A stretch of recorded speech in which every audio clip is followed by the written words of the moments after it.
गोबर आपको 10 किलो लेना होता है। उतनी ही मात्रा में गौमूत्र, वो भी गाय का ही लेना है, गिर गाय का, वो भी 10 लीटर। 1 किलो गुड़ लेना है और 1 किलो जो आपने कोई भी कठोर का आटा चलेगा, ये सब लेना होता है।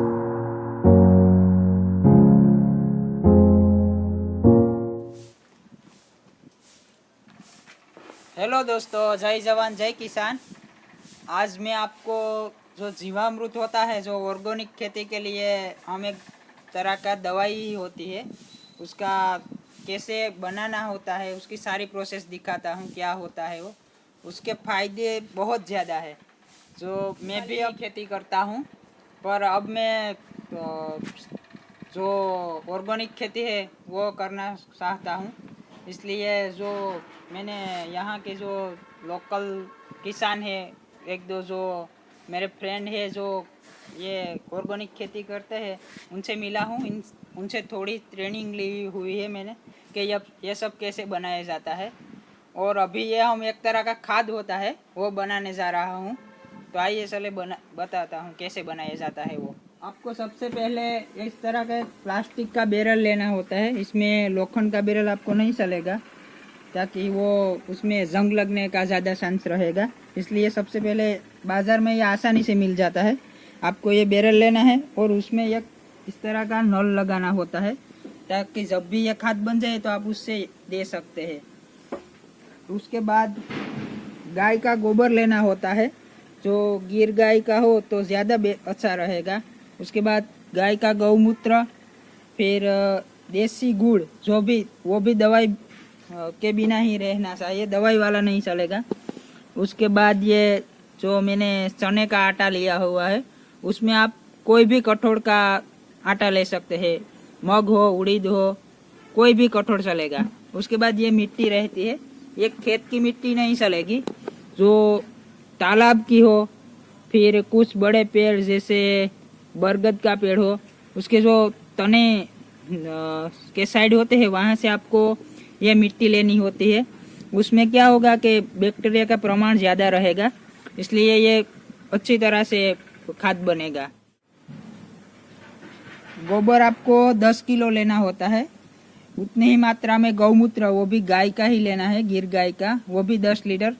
1 किलो गुड़ लेना है और 1 किलो जो आपने कोई भी कठोर का आटा चलेगा, ये सब लेना होता है। फिर उसके बाद आपको ये टंकी को, जो बैरल होता है, उसको जहाँ धूप नहीं ज़्यादा हो वहाँ पर लगाना होता है। और आपको ताकि सीधी धूप हो इसके ऊपर ना लगे। अगर धूप लगेगी तो ये अच्छी तरह से नहीं बन पाएगा। सबसे पहले आपको इसमें गौमूत्र डालना होता है।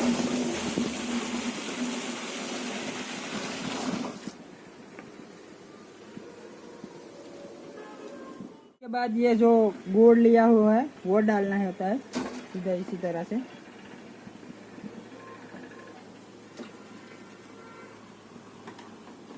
फिर हमने जो ये चने का आटा लिया हुआ है वो डालेंगे।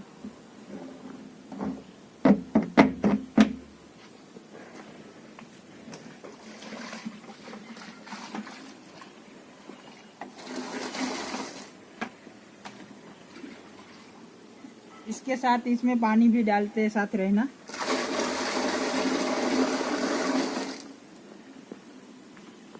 जो हमने ये मिट्टी ली हुई है, ये सिर्फ आपको इतनी ही डालनी, ज़्यादा नहीं। आधा किलो डालनी होगी, ज़्यादा नहीं डालना।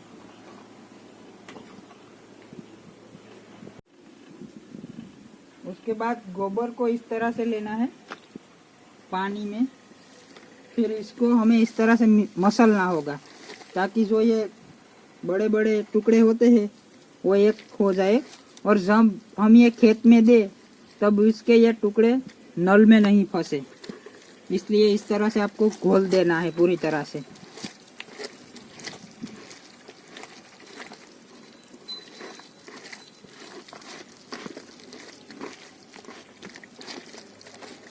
अच्छी तरह से घुलने के बाद आपको ये भी गोबर भी इसी में डालना है।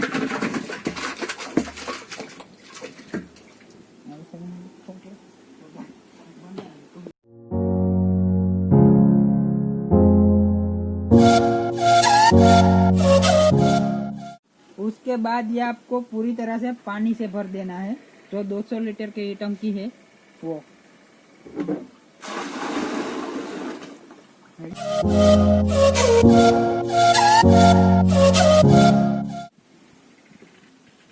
अब ये जो सारा कुछ हमने इसमें मिक्स कर दिया है, इसे 6 से 7 दिन तक ऐसे ही रखना है। और आपको इस तरह से एक लकड़ी लेनी है, उसमें आप लोखंड का प्रयोग नहीं कर सकते, कुछ भी लकड़ी ले सकते हैं।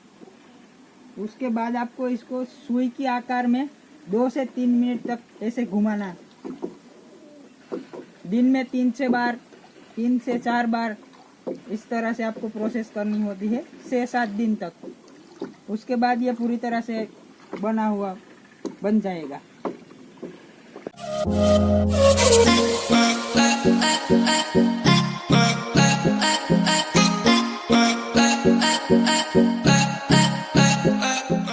और जब ये बन जाए तो आप इसे स्प्रे पंप होता है जो हमारा नॉर्मल वाला, उससे भी स्प्रे भी कर सकते हैं और आप पानी के साथ भी दे सकते हैं।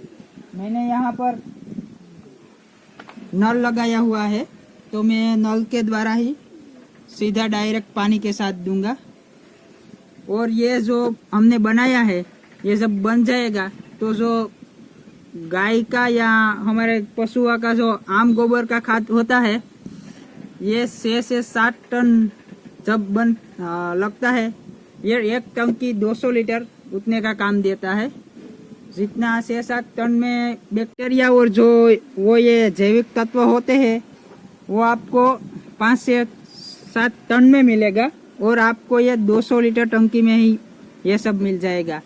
इसलिए जो भी किसान भाई ये बनाना चाहते हैं ये बनाए। और मैंने उस साल भी ये काफ़ी बार लगाया हुआ था और उसका रिजल्ट काफ़ी अच्छा मुझे मिला था। और इसी तरह के वीडियो को देखने के लिए हमारे चैनल को सब्सक्राइब करें, लाइक सब्सक्राइब ज़रूर करें और ज़्यादा से ज़्यादा आपके दोस्तों में ग्रुप में शेयर करने को कहिए।